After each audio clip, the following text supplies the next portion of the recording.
uno de los acontecimientos más esenciales de toda la Biblia, uno de vital importancia no solamente en relación con Moisés, sino también con la posesión, de los hijos de Israel y la historia de su liberación de la esclavitud, de cómo de ahí llegaron a la tierra de Canaán, y esto es fundamental para que pudiera iniciar la historia de Israel, para que pudiéramos ver tantas cosas a través de Israel, que sabemos que todo no se centra en Israel, sino que Israel solamente es para que viéramos cómo camina Dios a través de su santo libro, y estamos considerando esta narración histórica y de un tiempo muy trascendental.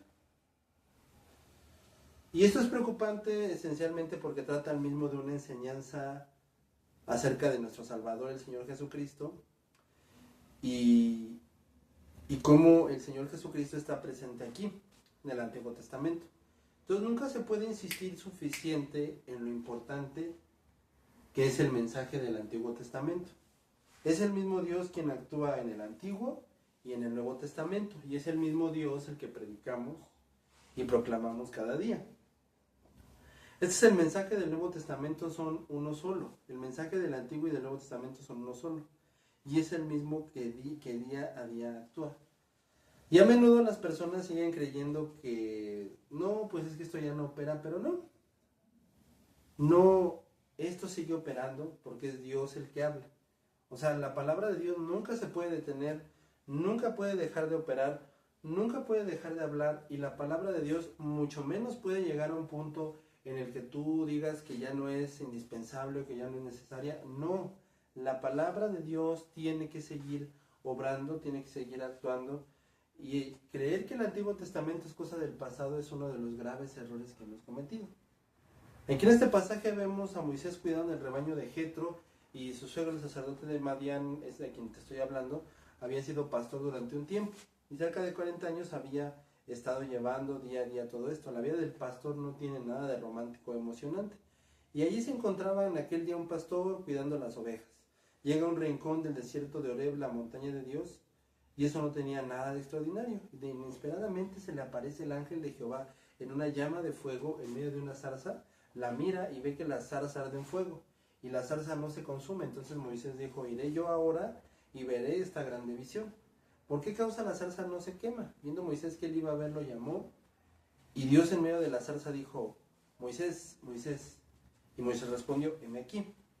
Y dijo: no te acerques, quita tu calzado de tus pies, porque el lugar en el que tú estás, tierra santa es. Tierra santa es. Esa es la respuesta tan clara que le da. Y esa historia es un ejemplo perfecto de lo que sucede de una manera a otra, y cada hombre y mujer que se vuelve cristiano, todos somos como Moisés aquí, desempeñados nuestras tareas y diarios cometidos en este mundo,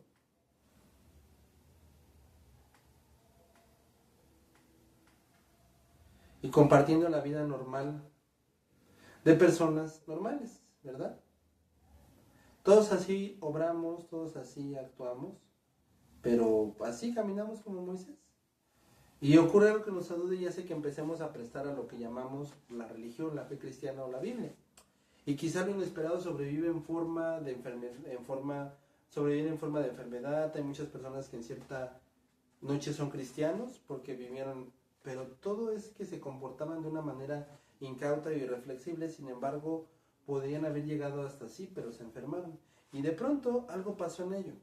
Entonces miles de cosas pueden sacudir a las personas y hacerlas pensar en todo esto. Y exactamente igual, la zarza ardiente cautivó la atención de Moisés. Pero por desgracia, lo cierto es que esto le ha sucedido a muchas personas, y sin embargo no se han convertido. Han sido cautivadas, se les ha hecho pensar, pero nunca se han convertido. ¿Qué salió mal? Es la pregunta. Estoy seguro de que el problema es de la gran mayoría de estas personas, la naturaleza lo explica, es su actitud a lo que ha pasado. No han comprendido la necesidad y no han entendido la necesidad tan profunda que tienen de Dios.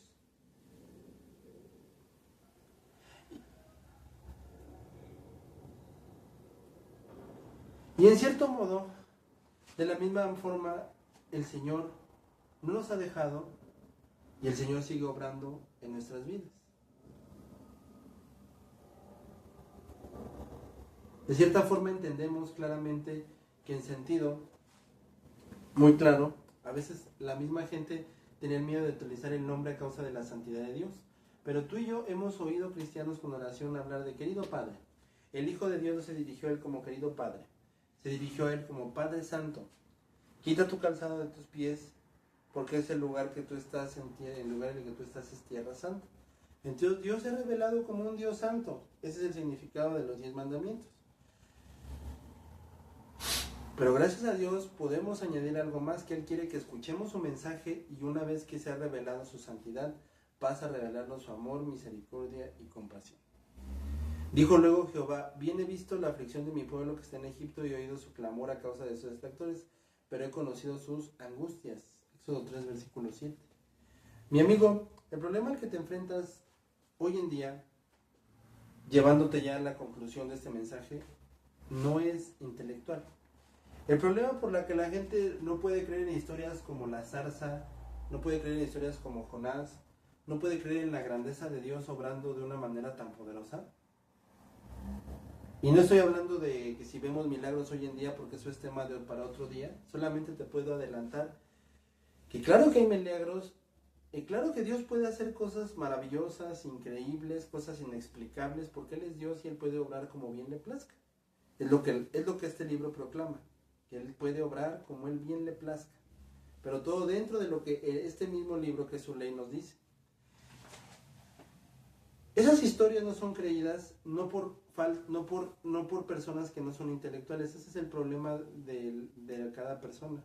La vida, la esclavitud y el pecado de Satanás. El problema del cristiano no es intelectual, es una tendencia fatal del hombre a pensar esto. Entonces tu problema no es entender a Dios o entender los milagros, es ser liberado completamente de las cosas que verdaderamente te hunden y se convierten a ti. Ese es tu problema. Gracias a Dios por un mensaje que nos dice: bien he visto la aflicción de mi pueblo que está en Egipto y he oído su clamor. Y eso es lo que Dios está diciendo. Si renuncias al examen y a la investigación e intentas y de veras buscas entenderle, lo vas a escuchar. Conozco tu tristeza, conozco tu infidelidad y tu fracaso y lo sé todo acerca de ti. Y luego pasamos a decir una última cosa en el versículo 8. Y he descendido para librarlos de la mano de los egipcios, sacarlos de aquella tierra, una buena tierra ancha, de la tierra que fluye leche y miel. He descendido para librarlos. Qué perfecta declaración. Entonces, no empezamos por decir que el Evangelio se encuentra en el Antiguo Testamento. Esa es toda la historia del Nuevo Testamento. Jesús de Nazaret, la santa persona de la segunda Trinidad, Dios el Hijo, desciende del cielo. ¿Por qué? Porque había visto tu aflicción y la mía, y ha descendido para librarlos, y la única forma de liberar es tomar tus pecados y los míos y cargar con ellos sobre su santo e inmaculado cuerpo en la cruz del Calvario. Y allí lo pagó el rescate y llevó a cabo la expiación. Por lo tanto, hemos sido libres por la mano de Dios. Entonces, mientras te lo vuelvo a repetir, si tú sigues permaneciendo en esa actitud indiferente, objetiva de investigación y estás meramente interesado en la religión, nunca lo vas a conocer y seguirás siendo un esclavo del pecado y estarás en tinieblas e irás a la perdición. Pero si tan solo tú te detienes y tan solo tú escuchas o tú te deslizas y renuncias a tu orgullo e intelecto, todas estas cosas, el Señor Jesucristo, que descendió del cielo a la tierra, te convertirá en una nueva persona y te liberará de la esclavitud del pecado. Ahora, mi amigo, ¿has encontrado a Dios? ¿Conoces a Dios?